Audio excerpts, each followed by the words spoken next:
Tenemos como título de nuestro mensaje central descubrimiento, separación y comprensión, porque son estas tres cositas de las cuales vamos a hablar y explicar el día de hoy.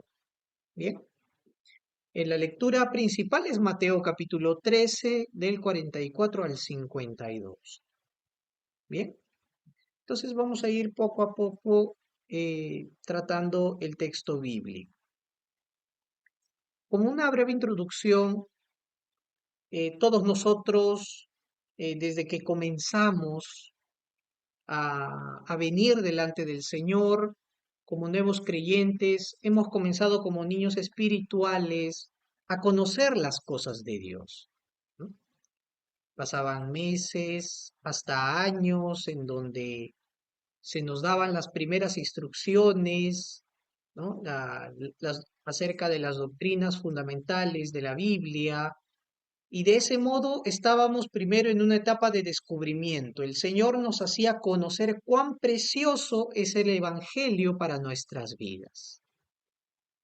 Después, al comenzar, ¿no? Al continuar nuestra vida de fe, comenzamos ya gracias a la palabra del Señor y a la obra del Espíritu, a cuidar nuestras vidas en un sentido de santificación, en donde ya comenzábamos a separar las cosas, comenzamos a decir, estas cosas son buenas para mí, me edifican, voy a retenerlas para mi vida.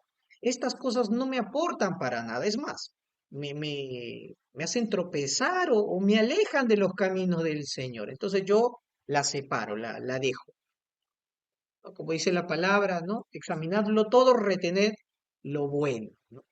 Y el cristiano continúa en su camino de edificación, de crecimiento espiritual, y no solamente se queda en el hecho de haber conocido las doctrinas bíblicas, no solamente el hecho de que comienza a discernir lo bueno de lo malo, sino que también lo que ha recibido ya se está haciendo carne en su vida. Es decir, la instrucción, la enseñanza que ha recibido comienza a vivirla de verdad. Porque el cristiano se le puede decir, tú tienes que hacer esto, obedecer esto, porque, ¿no? Esto es bueno, ¿no? Pero llegamos a un punto donde ya no lo hacemos pues por un castigo o porque nos va a ir mal, sino porque amamos al Señor y porque nos gusta vivir el Evangelio. Entonces llegamos a un nivel de comprensión. Llegamos a no solamente tener estas enseñanzas en nuestra mente, sino que lo vivimos. Si decimos comprender el Evangelio, entonces estaremos viviendo el Evangelio. Muy bien. Vamos a comenzar entonces ahora con el desarrollo del tema central, porque es justamente acerca de estas tres cositas que vamos a tratar en el texto bíblico. De los versículos 44 al 46 vamos a ver acerca de dos parábolas del reino de los cielos. Nos dice, además, el reino de los cielos es semejante a un tesoro escondido en un campo. Cuando alguien encuentra el tesoro, lo esconde de nuevo y muy feliz va y vende todo lo que tiene y compra ese campo.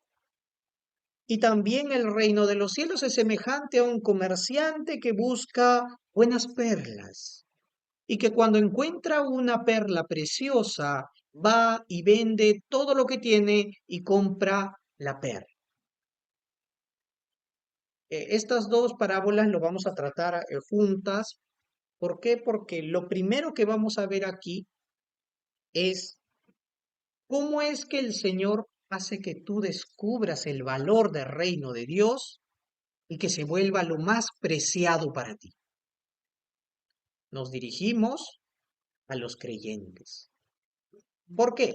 Porque recordemos que las parábolas del Señor Jesús, en esta parte ya, el Señor Jesús está contando estas parábolas en privado, ¿no? La semana pasada dijimos que hubo algunas que él habló en público, pero después cuando entró en casa con los discípulos, comenzó a también seguir contando de parábolas, ¿verdad? Enseñándoles a través de estas parábolas, y justamente estas parábolas es en privado, y, y estas dos primeras no las explica, solamente las cuenta. Vamos a ver que la siguiente parábola, que es de la red, sí la explica, ¿no? Pero vayamos primero a esto. ¿Y por qué razón el Señor Jesús usa este ejemplo que dice que un hombre escondió, ¿no? Un trabajador encuentra escondido un tesoro en un campo? ¿Y cómo es que llega a encontrar un tesoro en el campo? ¿Qué hace el tesoro enterrado en esa tierra? Porque en la época de Palestina, hermanos, en su entorno cultural, padecía muchos conflictos. Era una tierra que sufría invasiones, guerras, ¿no? Y debido a ese constante movimiento, incluso contra la delincuencia y ¿no? Mucho movimiento, la gente no tenía dónde esconder o cuidar las pertenencias más valiosas que tenía. Entonces, se optaba por esconderlas en el campo, en su terreno, pues, ¿no? Fuera de la casa. Claro, en cierto lugar donde solo el dueño sabe. Unos comentarios rabínicos decían justamente eso, ¿no? Que aconsejaban de que esconderlas bajo tierra en el campo era un lugar seguro. Nadie sabría exactamente dónde cavar, pues, ¿no? Y si alguien va a venir y va a saquear tus cosas, va a robarte, va a ir a tu casa, pues no se va a poner a cavar. Entonces era esa la costumbre, ¿no? Pero nos dice que cierto día un obrero trabajador encuentra este tesoro, pues, trabajando en el campo, ¿no? Y dice que lo vende todo lo que tiene para poder adquirir esta tierra junto con el tesoro de gran valor. Lo segundo hemos leído que nos habla acerca de un mercader que busca buenas perlas, ¿no? Que para este mercader que es conocedor, ¿no? De varios tipos de joyas y de perlas, llega a encontrar una perla y la adquiere como la posesión más valiosa para él, la más bella, la más valiosa de todas. Y en el mundo antiguo, ¿no? Los conocedores de perlas, de joyas, era pues algo muy, muy concurrido el poder buscar esto, ¿no? Incluso hasta ahora, pues, ¿no? Las joyerías, ¿no? Su alto valor que tienen. Y hay expertos también, sobre todo para las pedidas de matrimonio, de compromiso, ¿no? Tiene que estar considerando cuántos quilates, ¿no? Si es de oro, si es de plata, ¿no? Y así, hay de varios precios, ¿no? Entonces, las perlas en el mundo antiguo tenían mucho en cuanto al valor, pero también en cuanto a la belleza. Entonces, y, y, y como vemos aquí, y el Señor no explica esta parábola, entonces tenemos que interpretarla correctamente, ¿no? Todo esto lo está diciendo en el contexto del reino de los cielos. Recordemos que continúa las enseñanzas en Mateo 13, ¿ya? Pero, ¿será que el hombre que busca estas perlas es cualquier persona? ¿Es un pecador? O sea que estamos diciendo que un pecador busca el reino de Dios. ¿Será esa la interpretación para darle este texto? Porque dice, no, hombre, va, cubre el valor y ya. ¿Será de esa manera? Algunos arminianos dirían que sí, ¿no? Los que piensan que el hombre tiene algo bueno todavía en sí, ¿no? Que puede buscar a Dios por su cuenta, pero no es así. A esto se refiere a los creyentes, a los discípulos, a los que ya han creído. Y ellos son capaces de entender, por la gracia de Dios, ¿no? El valor del Evangelio. Perla y el tesoro, ¿no? Vamos ahí. Entonces, ¿por qué nos es posible llegar a acceder nosotros a tener un lugar, a ser partícipes del reino de los cielos, de las bendiciones de ser parte de una iglesia, porque es fácil entrar al reino de los cielos, porque es muy sencillo, porque el reino se acercó a nosotros, porque el que ganó el reino para nosotros fue Jesucristo. Entonces, no hay ningún hombre común que pueda con sus obras, con sus méritos, ganar el reino o tratar de alcanzarlo con éxito. Y si estamos hablando acerca del reino de Dios, ¿qué es el reino de Dios? Porque hay muchas interpretaciones, ¿no es cierto? Sabemos que el reino de Dios, pues, se habla en el sentido de que, ¿no? Vino la salvación, pero también se refiere en otros contextos eh, que el reino de Dios es el día del reino de Dios, es el juicio final. Pero en sí, hermanos, el reino de Dios es donde está la voluntad del Señor. Entonces, cuando el Señor nos pide que ahora a todos los creyentes y discípulos tienen el sentido de su vida es buscar el reino de Dios, es buscar la buena voluntad de Dios en sus vidas. Ahora, continuando con la parábola, nos dice que para que esta persona que llega, ¿no? a encontrar este tesoro escondido y este mercader que llega a encontrar una perla de gran valor, ¿qué tiene que hacer para adquirirla? Dar todo lo que tiene. No dar una gran suma de dinero, es darlo todo, todo tus posesiones. ¿Valdría la pena hacer eso?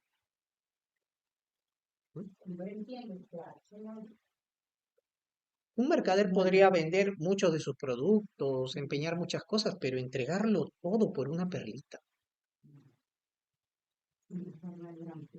Entonces, y hay muchos que dicen, leyendo esto, dicen, entonces seguro, ¿será que lo que me está diciendo es que así como este hombre que vendió todo lo que tiene o entregó todo lo que tiene y compró, adquirió el tesoro, adquirió la perla, ¿será que entonces Dios me está diciendo que debo de entregar todo mi salario, todo mi dinero a la iglesia?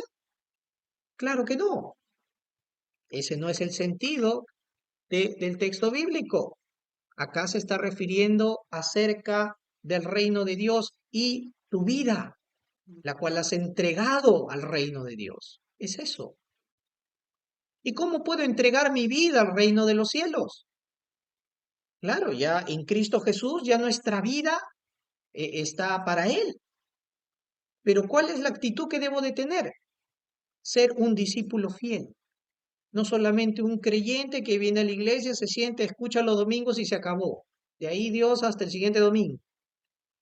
Dios me ha llamado a ser un discípulo fiel.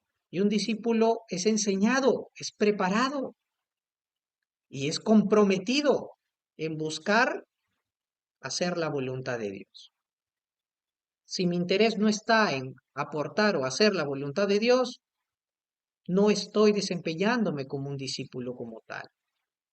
Y de ese modo, en ambos casos, ¿no? de la parábola, vemos que para él no hubo dolor, ¿no? Uno diría, si quiero adquirir algo, pues me duele porque voy a gastar una gran cantidad, voy a entregarlo todo y me va a doler, ¿no? Es un gran coste, voy a darlo todo, pero y uno estaría triste, ¿no? Bueno, ya lo adquirí, ¿no? Pero realmente nos dice que la actitud de este hombre que adquiere tanto la perla como el campo, dice que lo adquirió con gran gozo.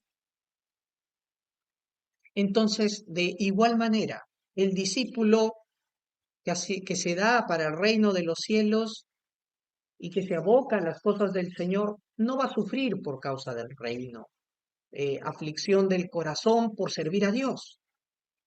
A lo que me refiero, no estoy diciendo que somos inmunes a los problemas.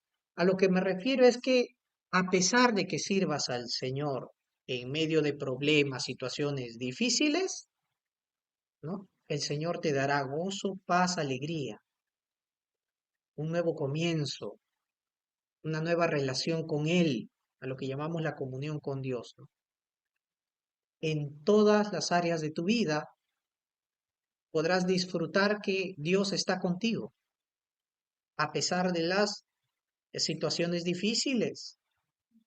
Y también nos habla de que, así como había muchos campos, pero solo un campo tenía un gran tesoro, y habían muchas perlas, pero solo una de gran valor. De igual manera, hay muchas cosas en esta vida que pueden tener valor, pueden valer en mi vida diaria, muchas cosas que me exijan gran compromiso y tener importancia, ¿no?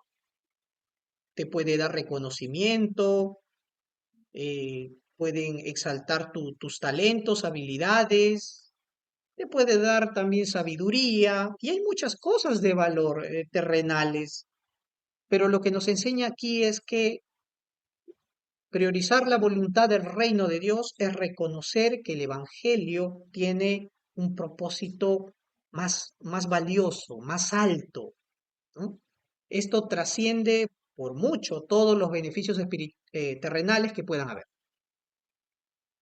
Porque vemos ciertamente que el Señor Jesús llamó a sus escogidos, ¿verdad? Escogió a 12 discípulos y ellos lo abandonaron todo, dejaron sus trabajos, todo para seguirle, ¿no?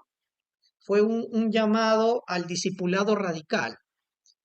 Pero, y claro, ¿no? Hasta ahorita hay pastores, presbíteros, que sirven enteramente dedicados al Evangelio. Pero la pregunta es, ¿qué hay de aquellos que no lo son? Aquellos que no son ancianos de la iglesia, líderes, pero son discípulos, ¿no? Ellos no tienen ninguna excusa tampoco de no seguir al Señor. Quizás no son pastores, no tienen un cargo en la iglesia, pero eso no los exime de no querer seguir la voluntad de Dios.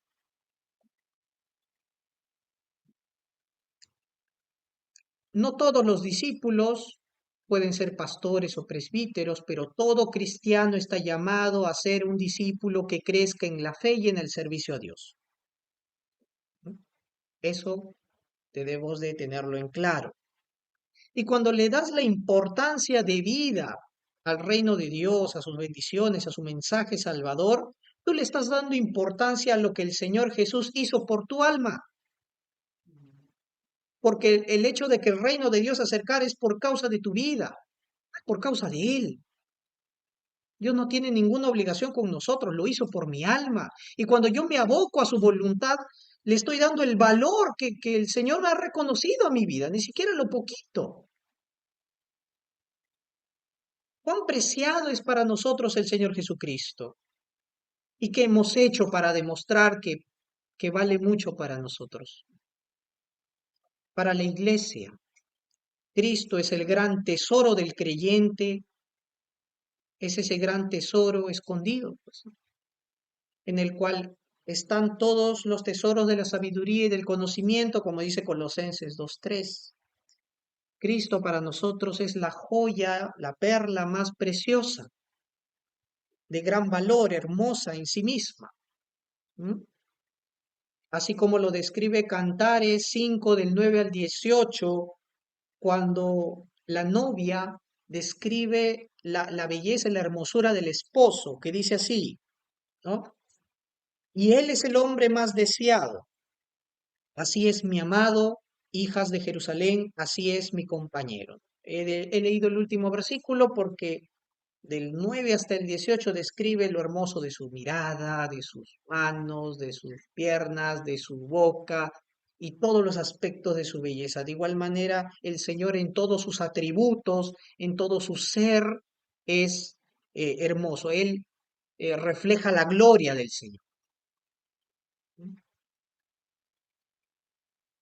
Entonces, entendemos que en primera el Señor nos ha concedido ese privilegio de ser sus discípulos.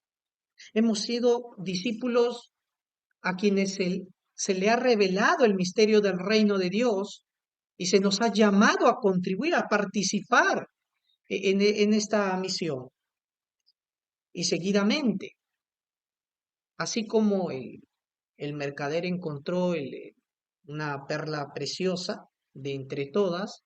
De igual manera, mientras que nosotros ahora somos llamados al discipulado, como discípulos creceremos y escudriñaremos con gozo, con más alegría los tesoros ocultos dentro del Evangelio para darlo a conocer a la gente.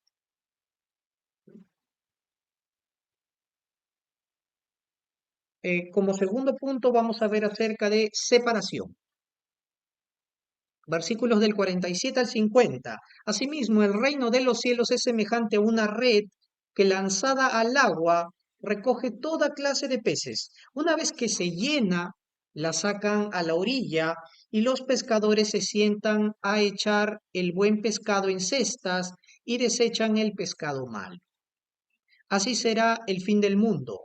Los ángeles saldrán y apartarán de los hombres justos a la gente malvada, y esta gente la echarán en el horno de fuego. Ahí habrá llanto y rechinar de dientes. Bien, y acá vemos que sí, el Señor Jesús se toma, ¿no? Se explica la parábola de la red. Entonces, ¿a qué red se está refiriendo el Señor Jesús con esta parábola? ¿Será a una red pequeña que un pescador lanza, ¿no? En un botecito, ¿no? A la red a la cual se está refiriendo, que recoge gran cantidad de peces, toda clase de peces, se refiere a la red barredera, la red de arrastre, una red en la cual se usa entre dos barcos, una red grande, ¿ya? En la cual es puesta en el agua, bajada, y la cual tiene cuerdas atadas para poder cerrarla, ¿no? A medida que los peces no se van juntando dentro de la malla de la red, se puede cerrar y a medida que es arrastrada a la orilla con toda la cantidad de peces, grandes, pequeños, medianos, ¿no? Y junto también con otros restos que hay, que había en el mar. Pero el Señor Jesús nos explica que el enfoque de esta parábola es el fin del mundo, es decir, el juicio y el infierno. El Señor Jesús sigue hablando acerca del reino de Dios y su consumación y nos dice quiénes son los que separan, ¿no? ¿Quiénes son los que acá se ejemplifica, separan lo bueno de lo malo? Dice, ¿no? Lo bueno, los pescados buenos en cestas, ¿no? Y los pescados malos echados a perder, todo eso para ser desechados. Los ángeles, al final de los tiempos, por mandato de Dios, separarán a los incrédulos de los creyentes y los llevarán cada uno a su respectivo lugar eterno, tanto al cielo como al infierno, al lugar donde pertenece. Y hoy en día, el hablar del infierno en las iglesias se ha vuelto muy controversial, porque la gente, cuando tú le hablas acerca del infierno, se siente ofendida, se siente juzgada, se siente incómoda. ¿Cómo me vas a venir a decir a mí que yo soy pecador, que yo merezco el infierno, lo peor de los castigos? Yo no he sido ni ladrón, yo no he sido ni violador, yo no he sido asesino. ¿Mm? Y así muchos. Y yo me alegro cuando estas personas se sienten de esta manera, cuando llegan a una iglesia y les hablan del infierno y se sienten mal, incómodos y juzgados. Qué bueno, digo yo. ¿Por qué? Porque si se sienten así, esa es una clara muestra de que tú no eres insensible a la verdad de Dios. Porque si tú vas y escuchas acerca del juicio, del infierno, y te da igual, preocúpate. Es bien difícil un corazón endurecido que se lo tome en serio, pero un corazón que se siente confrontado por la misma palabra de Dios y movido, tiene esperanza de salvarse. Entonces, hay esperanza para tu vida hoy cuando escuchas este texto bíblico. Por eso, toma en serio estas palabras que vienen de Dios. El que piensa que el infierno es un cuento, es una alegoría, es un simbolismo, no es que esto se refiere al castigo en la tierra, no, no es en otro lado, no como dicen incluso muchas sectas, ¿no? No es así. Este infierno es real y va a ser literal. Va a ser un lugar de tormento continuo, eterno. ¿Preparado para quién? Fue preparado para Satanás, pero también va a ser el destino de todos aquellos que rechazaron a Cristo y su invitación al reino de Dios. ¿Por qué? Porque lo rechazaron por seguir aferrándose a su propio pecado hasta el final. Y ahí acabarán en ese lugar. Entonces, ¿qué tiene que ver la iglesia en todo esto? Que justamente la parábola de la red nos está hablando acerca de la función de la iglesia de predicar el evangelio. Cuando la iglesia predica el evangelio, cada miembro habla de Jesús a la gente, es como esa red que es lanzada al mar. Y el mar, pues, es un ejemplo del mundo, ¿no? Del mundo, ¿no?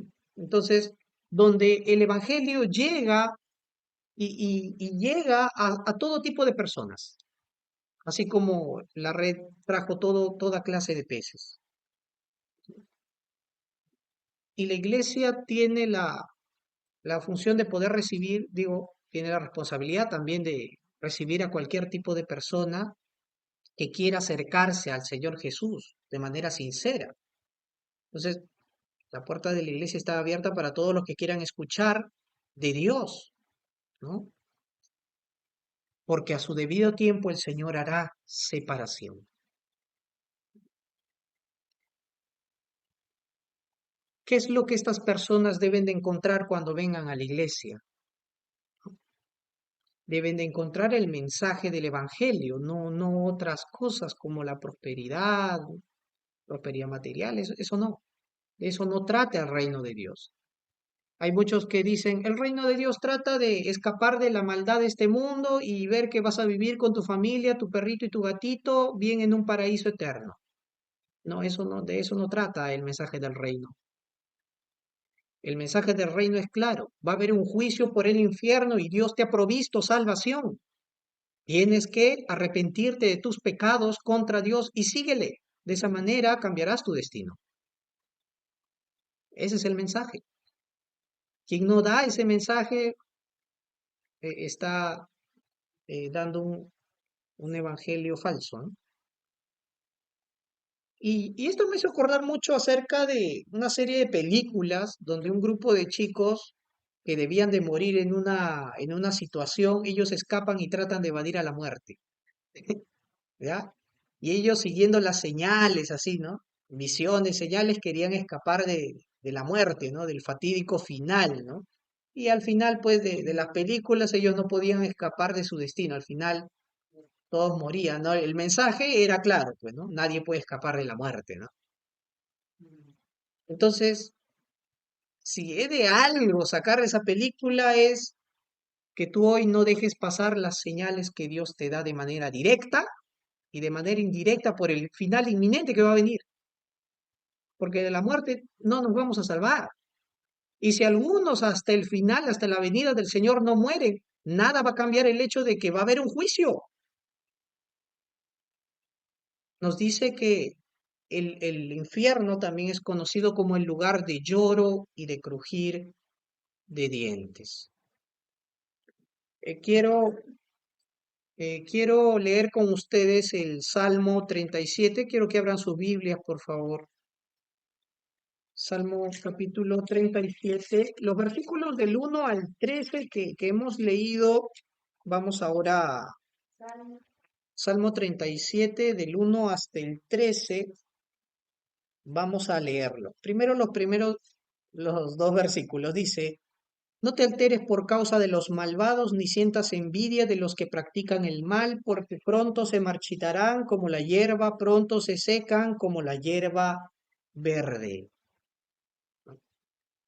Para aquellos que son del reino de Dios y que quizá se sientan movidos de que no haya justicia en estos tiempos, de que parece que el reino de Dios está está tardando, que Dios no ejerce justicia. No te alteres por causa de la maldad en el mundo que tú ves, ni te sientas envidia, o sea, a ellos les va bien y hacen cosas malas. En cambio, yo como cristiano trato de vivir bien y me va mal. Sufro penurias, no me alcanza la plata y el Señor les dice, no te desesperes por ello, tampoco te alteres porque pronto se acabará, pronto se marchitará, o sea, su final va a venir. Esta aparente prosperidad es temporal y da el ejemplo de la hierba crece rápido, pero así como crece se seca rápido. Versículos del 3 al 7. Confía en el Señor y practica el bien, así heredarás la tierra y la verdad te guiará. Disfruta de la presencia del Señor y Él te dará lo que de corazón le pidas. En medio de esta situación de injusticia, de maldad, confía en el Señor. El Señor está presente ahí. Su reino ya se ha inaugurado, pero todavía no se ha consumado, pero el Señor está contigo y te alienta a ser un discípulo que prosiga. Versículo 4, disfruta de la presencia del Señor. Y muchas veces el problema en que nos rendimos ante las adversidades es porque no estamos en la presencia del Señor, sino queremos estar en presencia de nuestros intereses. ¿Qué debes hacer? Versículo 5, pon tu mano en las manos, tu camino en las manos del Señor, es decir, tu vida, tus decisiones. Confía en Él y Él se encargará de todo. Él conoce, Él te creó, Él conoce tu vida, conoce la situación que está pasando y Él te guiará al mejor destino. Es por eso que debes de confiar en Él. Dice, hará brillar tu justicia. Parece que lo que uno hace es opacado por tanta desgracia que ocurre en el mundo. Parece que alguien quiere hacer un aporte bueno a la sociedad, alguien quiere ayudar a alguien y el problema se multiplica más. Pero dice que el Señor no hará que se opaque lo que tú hagas. Hará brillar tu justicia. O sea, lo que tú vives delante de Dios como discípulo no es en vano. Guarda silencio ante el Señor, espera en Él. Y esto de guardar silencio nos llama mucho la atención porque hay veces para quejarnos somos buenos, para perder la paciencia somos buenos. Guarda silencio ante el Señor, espera en Él, porque va a haber un tiempo para todo. ¿Se acuerdan de la parábola del trigo y la cizaña? Hay un tiempo para siembra, hay un tiempo para siega. Y si estos tiempos son difíciles, guarda silencio delante de Él y ora. No te alteres por aquellos que prosperan en su camino y por los que practican la maldad. Versículo 8 y 9. Desecha la ira y el enojo. No te alteres, que eso empeora las cosas. ¿Qué pasa si yo me dejo llevar por mi ira, por mi enojo injustificado? No vas a cambiar las cosas, es más, las vas a empeorar. Dice, un día todos los malvados serán destruidos. Ese día es el día grande y terrible de Jehová que dicen en el Antiguo Testamento. Si tú esperas en el Señor, heredarás la tierra. Vas a permanecer. O sea, tu tesoro está asegurado, tu vida está asegurada en el Evangelio. Versículo 10 al 13, un poco más y los malvados dejarán de existir. Los buscarás, pero no los hallarás. Pero los humildes heredarán la tierra y disfrutarán de gran bienestar. Dios a Israel le dio como posesión la tierra prometida, ¿no? Donde deberían de vivir en justicia, pero a pesar de que hay presencia de pecado en este mundo, Dios nos promete una tierra reformada, regenerada, la cual la heredará la nueva humanidad, ¿no? El hombre que ha nacido de nuevo por la fe en Cristo, ¿ya? Y miren, esto es lo que nos llama la atención en el versículo que hemos leído de la parábola. Versículo 12, los malvados conspiran contra los justos y rechinan los dientes contra ellos. Pero el Señor se burla de ellos porque sabe que ya viene su hora. Estos burladores, es decir, los que menosprecian el Evangelio, los que no toman en serio a Dios, los que viven burlándose y disfrutando de los placeres de la vida, diciendo que el día jamás va a llegar, son aquellos de los cuales se da testimonio de que en el infierno van a seguir rechinando los dientes de ira y de enojo en contra de Dios. Es decir, sus corazones no cambiaron ni cambiarán. Y habrán corazones que se lamentarán para siempre el haber perdido la oportunidad de recibir al Señor y seguirán lamentándose toda su vida. Por eso no nos quedemos con el hecho de si hubiera, porque ese es un, ¿no?, lamento, ¿no? Si hubiera hecho esto antes, si cambiara las cosas, hoy es el tiempo de cambiar las cosas, no mañana. Y el Señor nos da esa oportunidad, porque el Señor sabe, ¿no? El día del infierno es el día de la paga, el día del justo castigo de Dios por el pecado a todos los que se lo merecen, ¿no? Ese día es el día de la retribución del Señor. El Señor dice, ya viene la hora. Y claro, han pasado pues más de 2000 años, ¿no? Y dice, y la gente dice, pase 1000 años más, pero el problema es que tú no vives 2000 años. Tú hasta las justas llegarás a 60, 70 años. 100 ya lo mucho si uno quiere vivir ¿verdad? Una vida plena, pero ¿qué, de qué te ha servido? Si has prosperado en tu vida, si has ganado el mundo, pero has perdido tu alma. Has ganado todo y ¿de qué te sirve si ya estás perdido? Y es justamente lo que el Señor Jesús nos dice. Pero aquel que da su vida por causa del reino de Dios, la, la preservará.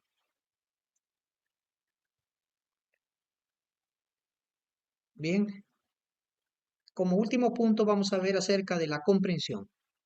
Versículo 51 dice y 52. Jesús les preguntó, ¿han comprendido todo esto? Ellos respondieron, sí, Señor. Él les dijo, por eso todo escriba que ha sido instruido en el reino de los cielos es semejante al dueño de una casa que de su tesoro saca cosas nuevas y cosas viejas. Cuando el Señor Jesús les pregunta a sus discípulos, ¿han entendido todas las parábolas, ¿no?, y las explicaciones? Ellos dicen con seguridad, sí, Señor, esta vez sí te entendimos. ¿No? Y claro, recordamos los pasajes anteriores, incluso cuando el Señor Jesús daba la enseñanza y ellos decían, dura cosa es esta enseñanza, estas palabras, es bien difícil de aceptarlas, de entenderlas, ¿no? Y pedían explicación, ¿no? Señor, explícanos la parábola del sembrador, explícanos la parábola de las cizañas, Señor, explícanos, ¿no? Esto, ¿no? Y el Señor le dice, ¿ustedes también no entienden? Pero aún así, aunque ellos entendieran bien la enseñanza, estaba bien entendida en la mente, pero no estaba apropiada a sus vidas, no estaba encarnada la enseñanza. ¿No es cierto? No bajó al corazón. De igual manera, hoy, para acercarnos a la Biblia, para entender la palabra de Dios como iglesia, tenemos muchas herramientas valiosas. Tenemos varias versiones bíblicas, tenemos la tecnología, los softwares bíblicos también, que nos ayudan a comprender mejor.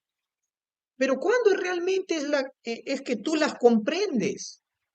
Porque una cosa es que tú las sepas con claridad y otra cosa es que las vivas.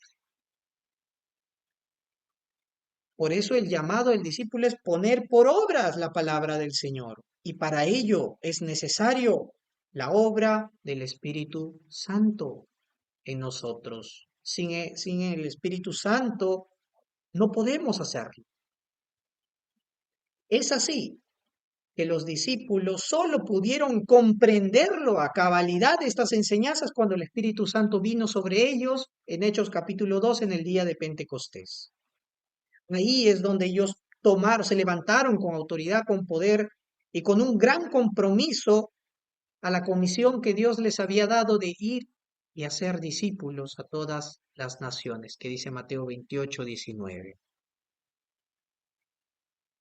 ¿Has comprendido realmente que has sido llamado a ser parte de la misión del reino de Dios? ¿Te has comprometido con el Señor o estás faltando a su palabra? Y el Señor Jesús dice acá, ¿no? Todo escriba instruido en el reino de Dios, ¿no es cierto? Pero ¿por qué comienza a decir no todo escriba? Porque los escribas no solo eran especialistas en la gramática del hebreo o en transcribir los textos bíblicos de un papiro a otro, sino que eran maestros de la ley de Dios, como lo fue el sacerdote Esdras, que era escriba también. Entonces, ¿qué hacían como maestros los escribas? Pues ellos tomaban las enseñanzas del Antiguo Testamento, la Torá, ¿no? Lo que son los primeros 5 libros de la Biblia, la Torá, y le enseñaban al pueblo. El tema era que ellos enseñaban esto al pueblo más las tradiciones de los ancianos y muchas veces hacían más énfasis en las tradiciones humanas de los ancianos más que en la palabra de Dios. Por lo cual esta palabra ya no era para guiarlos al Señor, que si no se volvía una traba y una carga para poder conocer a nuestro Dios Salvador. Ellos veían solamente un Dios justo que juzga, te exige obediencia perfecta en tu vida, pero ¿cómo tú descubres a un Dios Salvador, a un Dios perdonador?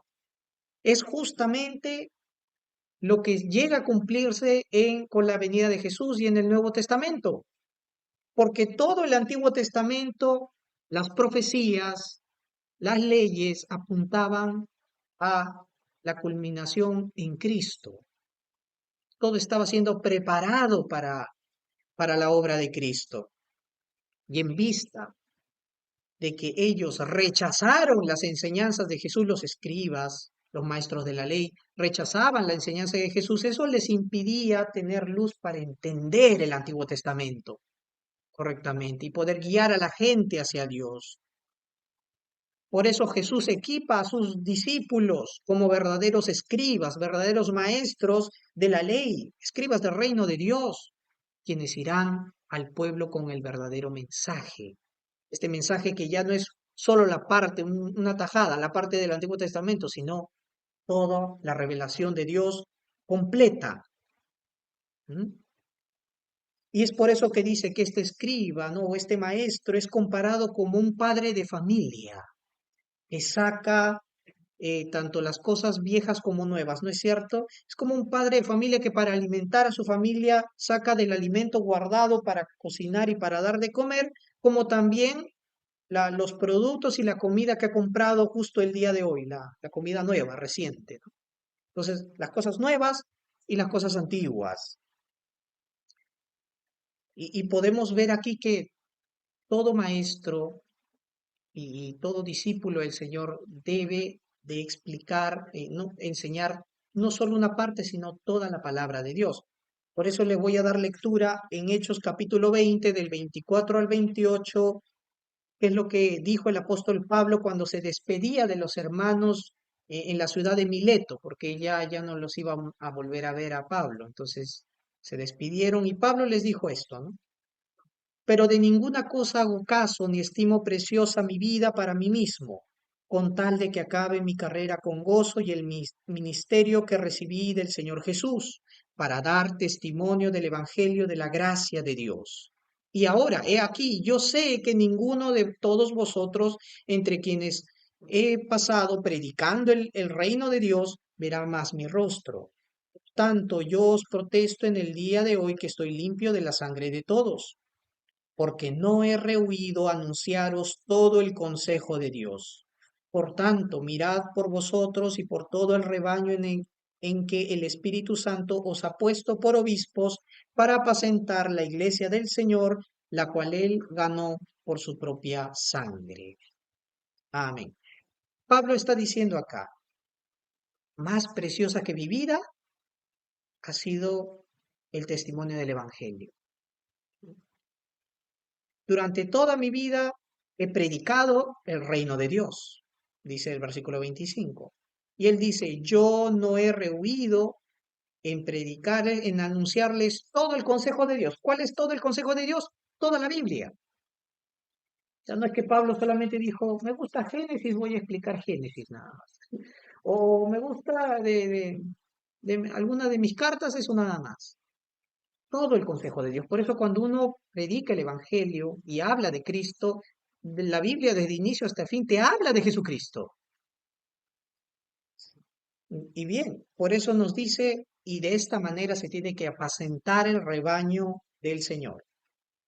Entonces, la iglesia necesita conocer en totalidad, ¿no? La Biblia, ¿no? Todo el consejo del Señor. Bien, hermanos, vamos a orar. Amado Señor, te damos gracias. Gracias, Padre Santo, porque cómo es que tú nos revelas, haces que descubramos, Señor, lo valioso del reino de Dios.